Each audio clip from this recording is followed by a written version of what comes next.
nearly 400,000 injuries that occur every single year from incidents that happen from texting and driving. We live in a century where we're so addicted to our phones that we don't realize how attached we are to them. We basically don't know how to focus on two things at once that require so much attention. Every single 5 seconds that we take to look at our phones, we've increased the risk of so many people getting into accidents and hurting just from texting and driving. Something that sounds so silly, that can be prevented so easily, has caused so many deaths.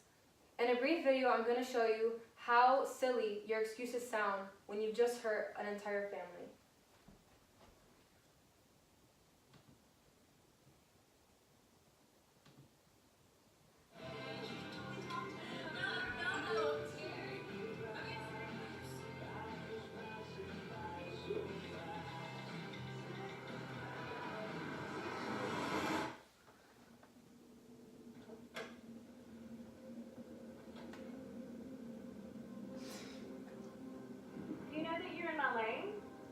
No, not at all. Are you not paying attention? Are you texting? I was just checking in with my mom. I was telling her that I thought we'd be home by 6. It's okay. There's enough time.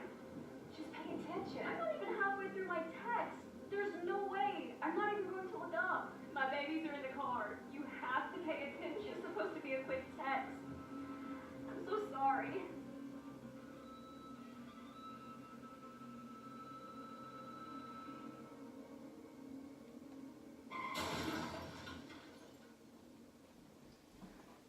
As you guys can see, texting and driving, the excuses that you make for it sound so silly.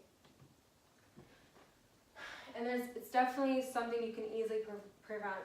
For me, texting and driving is something that I learned the hard way from. My cousin was recently in the past in an accident that was caused by texting and driving. She spent 2 weeks in a coma, and we didn't know she'd actually wake up. She had brain bleeds, they had to shave her head, and it was something over a text that the other driver decided to do.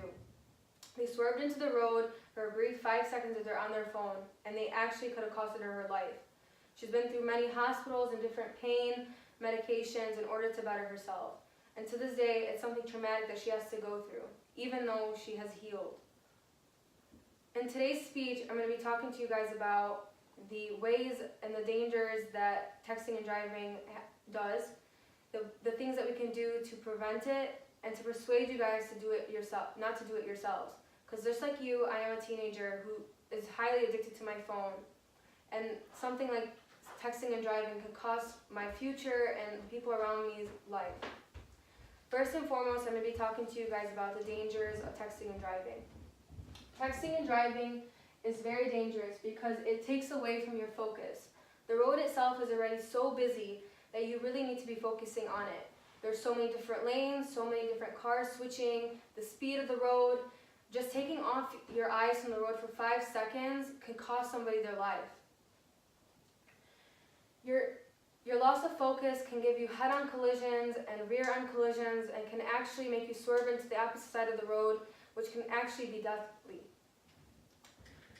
According to Accident Analysis and Prevention, distracted driving is a leading cause of motor vehicle crashes. Texting and driving is number one when it comes to that, besides drunk driving and just passengers being in there with the volume too loud. Texting and driving is the most common car crash death, especially for people our age. It's 1 out of 4 people die every single day just from texting and driving. It's the #1 killer for all American teens. Now that you know how dangerous texting and driving really is, we can see what we can do to prevent it. According to Traffic Injury and Prevention, the #1 thing you can do is keep your phone on silent. I'm very big on this because I technically always look at my phone when it rings. When I'm driving, I like to silence my phone because it actually helps me not look at my phone when I'm driving. I'm so prone to just answering my phone as soon as I get a message that sometimes I don't realize that if I was to answer that message, I could kill somebody. As much as you think that texting your parents back to tell them what time you're going to be home is, actually getting there at the time that you say you're going to be there is more important, because if you were to text them back, you actually don't know if you'd actually be willing to get back home. Keeping your cell phone out of reach is also something you can do. If you keep your cell phone out of reach, there's no way for you to grab it.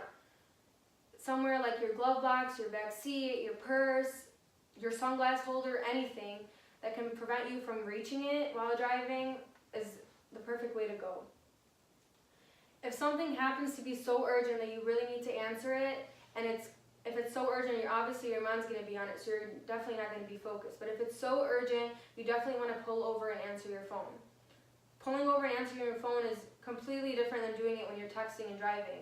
As much as you think that you don't need to be looking at your phone because you're so up to date with technology, just reading the text and focusing on the text and the words and everything that your mind is controlled on is taking away your focus from the road. There's also many things nowadays that you can download for your phone not to have text pop up on your phone unless they're urgent. A lot of different companies like AT&T, T-Mobile, Verizon, and Sprint, they've all came up with different things for your phones, especially with your iPhones and your Androids, that prevent notifications coming onto your phone. Unless a notification is very urgent and you don't need to pull over, the person that's texting you will text urgent and it'll actually go through your phone. But other than that, something so silly, asking what you're doing or something, will not come to your phone. This will actually help and decrease so many things that could happen when you're texting and driving. And now that we know how to fix this problem, I definitely want to persuade you into knowing more about it and to actually taking action yourself. According to Accident Analysis and Prevention, there's a lot of organizations out there that help when it comes to texting and driving. One that I was taking part of and I know heavily about is Students Against Destructive Decisions, also known as SAD.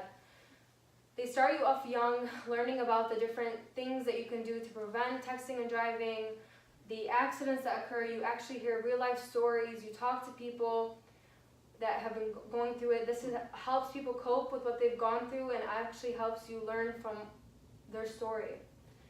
Another type of organization would be Think. Think is an organization that's also out there for people that want to learn about texting and driving. I definitely recommend it to anybody who wants to learn about it and feels as if they're really addicted to their phone and they need to use it, because texting and driving is definitely not worth it, and something like an organization can definitely help.